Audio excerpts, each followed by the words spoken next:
The Asia-Pacific real estate market is in flux, with deal flow, cap rates, and asset prices varying. While China faces prolonged slumps, other countries show stability. To discuss this further, we are joined by Colin Galloway from the Urban Land Institute and Simon Smith from Savills. What major changes are influencing shifts in the APAC real estate market? Well, the big change at the moment is the direction of interest rates. Of course, we've seen a high interest rate environment for several years now, and we've now seen a starting of an easing cycle in the US, which suggests that interest rates will come down also in Asia. And in some markets, that's already begun to happen. And the impact of that will be that you will start to see greater transactions, because until now, although interest rates have risen across the Asia Pacific, which obviously increases cost of debt and therefore the necessary returns that investors are looking for, owners of properties haven't been willing to cut their prices. And that's resulted in stagnancy in the market and the emergence of this gap, a bid-ask spread between the buy and the ask. And so that's created problems. And hopefully, if interest rates do start to come down, then investors will be more interested in having deals, and you'll see more assets moving, particularly on the core side, with the larger office and retail assets that the big international investors usually look to buy coming back into the frame. It's widely believed that a Trump presidency will be inflationary. And that inflation may begin to feed through late next year. And that means potentially that any interest rate falls are likely to be less than previously forecast, with implications for real estate investment volumes. Looking at trends, I think the return to the office is an important aspect of the region's markets. Office assets generally here, because people are preferring in-office work, perhaps had rather more appeal than they have elsewhere in the world. So while office markets or offices as an investment class have sold off in places like the US and Europe, here in Asia there's still a reasonable amount of interest. Other structural issues, the impact of AI, artificial intelligence, on data centers. This huge demand that we've seen emerging for processing and storage capacity. Well, AI has just simply made that asset class even more appealing for investors. And we expect that to run through next year. Other key factors in the region, probably recovering travel patterns. Tourism is returning, and that will provide a welcome boost to both retailers and hoteliers. And perhaps lastly, at a broad level, geopolitical tensions are not likely to go away next year, both within the region and as far as the Middle East. And this has implications for trade flows. Remember, Asia is very export-oriented. Implications for trade flows and the potential for supply chain disruption also.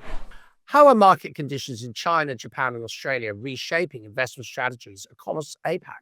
China at the moment, obviously there's some problems there with the economy, also geopolitical issues, which are a hangover from COVID and even before.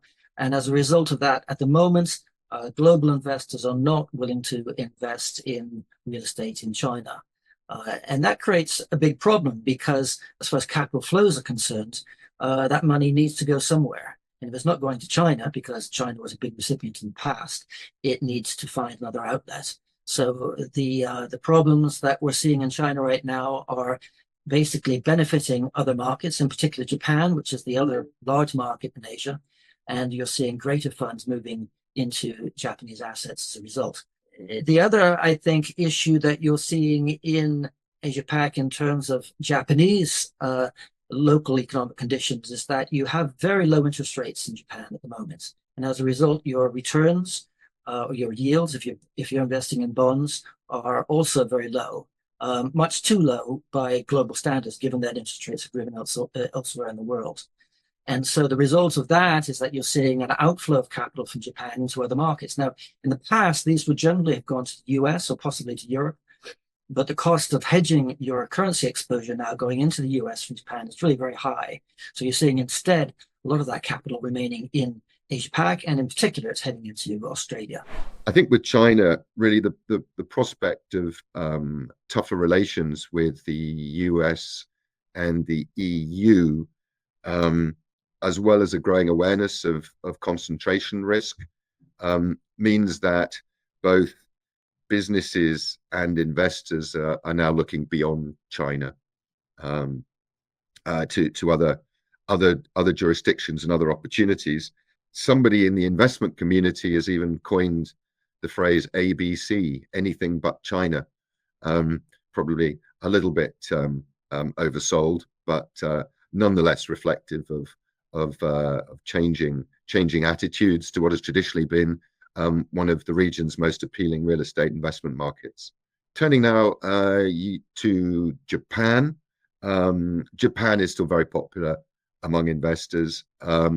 Rising interest rates may, however, take some of the wind out of the sails in terms of transactions volumes, but at the same time, a weak yen should continue to attract overseas tourists to the country, and that has positive implications for the retail and hospitality sectors.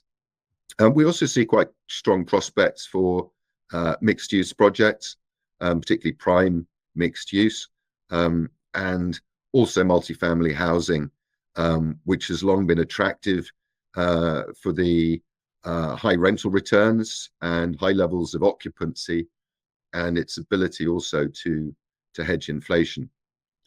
Lastly, Australia. We've seen a very broad-based recovery across the Australian markets this year, supported by stronger than expected economic growth. Wages have also risen ahead of inflation, which has also been positive. And at the same time, government spending has increased. We're looking at the moment at the prospect of interest rate cuts next year, and that is also attracting investors into the country's real estate markets. Other tailwinds in Australia are probably demographic and technological, and we're expecting higher allocations to sectors including industrial, prime, retail, residential, and hospitality, as well as some of the alternative or so-called alternative asset classes such as data centers and student housing, and even cold storage.